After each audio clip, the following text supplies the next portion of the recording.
If you're new to this channel, I want to do a quick introduction here of what this channel is and who I am before I jump into this video.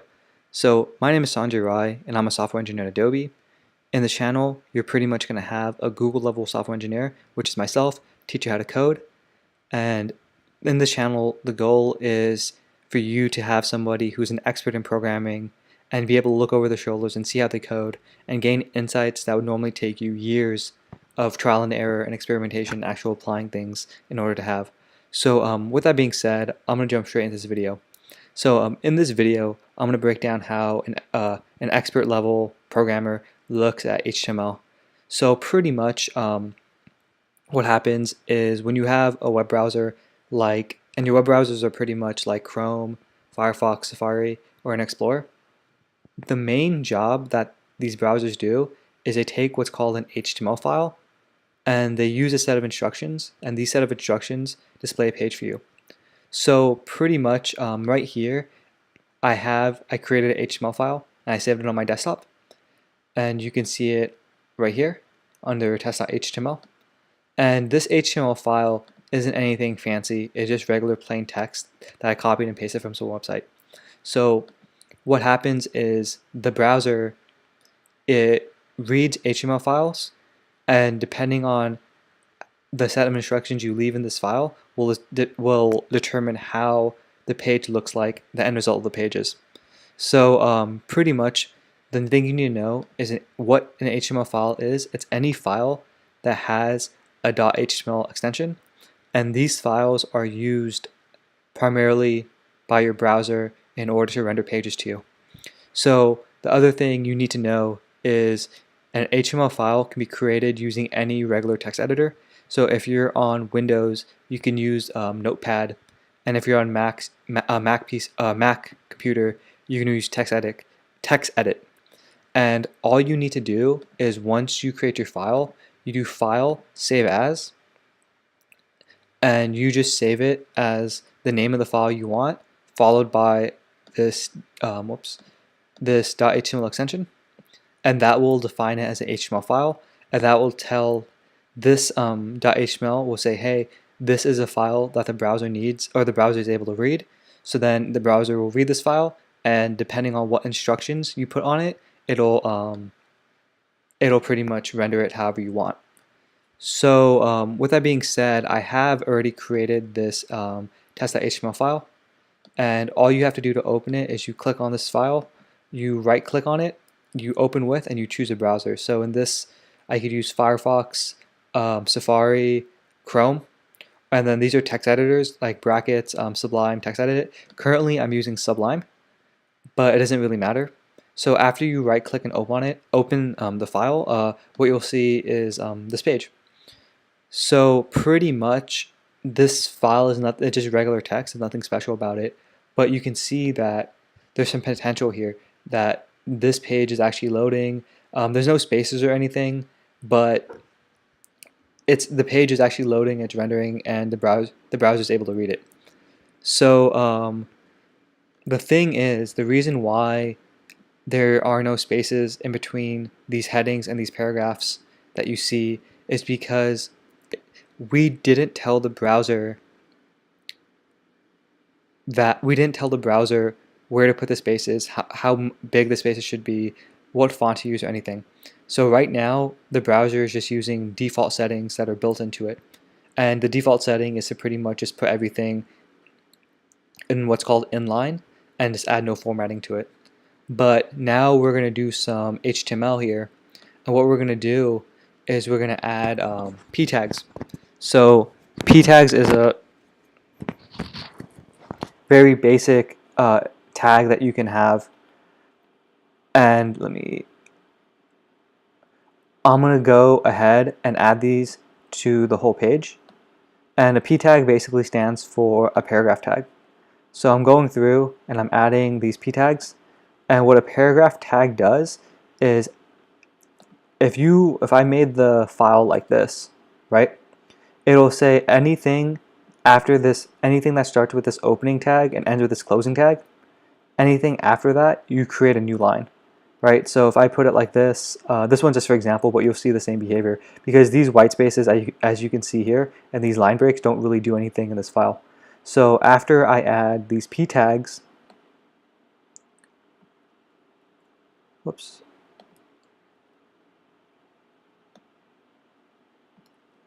then what's going to happen is I can just go stop right there. What's going to happen is you can see that basically, see this line right here, the standard lorem ipsum passage, and then it says, okay, here's the start of a p tag, here's the end of a p tag, and then at the closing of this p tag, then add a line break, which is this space right here, and then do another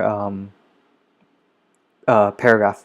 And then at the end of this paragraph, so whenever these closing things is, add a line space. So if I go here and I save it, it's still going to be the same, right? So HTML doesn't really care about how it's formatted. The browser doesn't care about how it's formatted. It just looks at these tags and is able to see, oh, this is an opening tag, this is a closing tag, this is an opening tag, this is a closing tag.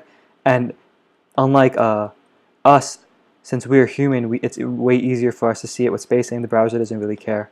So that is pretty much what HTML is you're adding a set of instructions and the browser is reading these instructions, and therefore the browser is changing the layout of the page to make it so you can pretty much use these instructions to make it so the layout of the page is however you want. So let me go and add another tag here, and this is called a heading tag. So you have H1s up through, I don't know, H5s, and what this does is it adds, instead of a paragraph, it adds this as a heading. So if I go here, you can see that the browser went ahead and it made this bold and made the font bigger. And then another example is if I add these a B tag here, then a B tag is a bold tag, and I save it, refresh it, you'll see that this is bolded. So this is really basic, but this is at the most fundamental level what HTML is it's pretty much you're adding these tags, and these tags are giving a set of instructions to the browser, and it's letting the browser know how to lay out things. But that is a really basic explanation, and I'm going to give you right now an insight into the next level of the real power of HTML. So if I go here, I expect an element. So and on any page and on any web page, you can right-click the page and you can go to inspect element. And then if you do that, let me make this a little bigger, and you go to elements, then you can see, give me 1 second, you can see the actual HTML. So this p tag right here, the browser knows it starts here, ends here. This one starts here and ends here, and it highlights it for you, right? So now what we're going to do is I'm going to show you the real power of HTML. So, and how the browser uses it with CSS and JavaScript to really do something powerful. So if I go here and I add this thing called class equals foo, and I add it to every other, let's say every other paragraph here, right? So pretty much the next level of HTML, besides doing these very basic layouts, is you're telling the browser, you're giving the browser specifically where to look for in order to do special things. So when a browser grabs an HTML file or this page, right, and you're adding tags to it, the browser needs to know two things in order for it to make any web page you want, right? The browser needs to know what you want to do to the web page, and that is whether you want things to be animated, things to be bolded, things to have certain colors. And the browser also needs to know where to do these certain things, right? So for the what you want your browser to do, or what you want the page to do, for example, if you want things to be bolded, if you want things to be colored blue or red, that's CSS. If you want things to be animated, to move around, to have logic, that's JavaScript. So there you're telling the browser what to do. HTML is powerful because it tells the browser where to do the thing you want it to do. So let me show you with this example. I've already added this line inside this tag called class equals foo, and the idea here is I'm adding it to every single one. And when you do class equals foo, this is pretty much making it so these are all groups. So this is one group, this is another group, and this is a third group right here. So then I could do, if I refresh this right here, I could do a style to foo. So this is some CSS. This is kind of outside of the scope of this video, but let's say I do background color. Let's say that's. So what happens here is by me adding these class equals foos everywhere, I told the browser where to do an action, and then using this right here, just me injecting some code of some CSS, I'm telling my browser what to do. So you can see I made it so every other paragraph has this background color, and I can do this even more. I can do this even better, right? So let's say this first word here, right? So if I want to make it so lorem does something, right? So when you do a class, that means you're doing a group of things, right? I added this other tag. It can be a p tag. It doesn't really matter. But when I add this ID here, I'm saying where I want a specific action to happen. And now when I refresh the page, I have that hook of where this action will happen, right? So let me go ahead and background color. I think I made it yellow. Cool. So then what I want to do is I want to grab foo. Well, so this is some CSS syntax, but just for you, so you get the idea. And if I do this background color of red, let's see, maybe let's do color red. Span ID. Oh, sorry, of test. So let's do background color.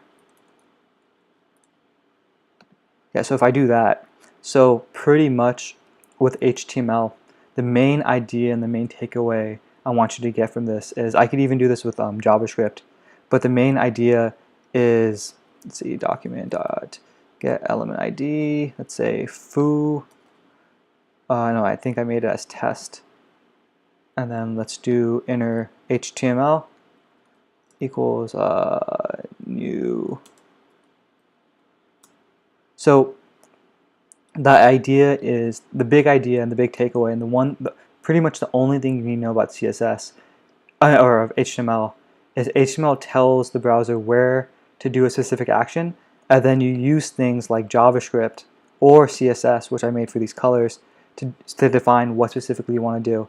So HTML is critically important because you can define where in a regular page, for example, when this page initially started, there were no tags, so there's no telling the browser where to do anything, so it just default did everything plain.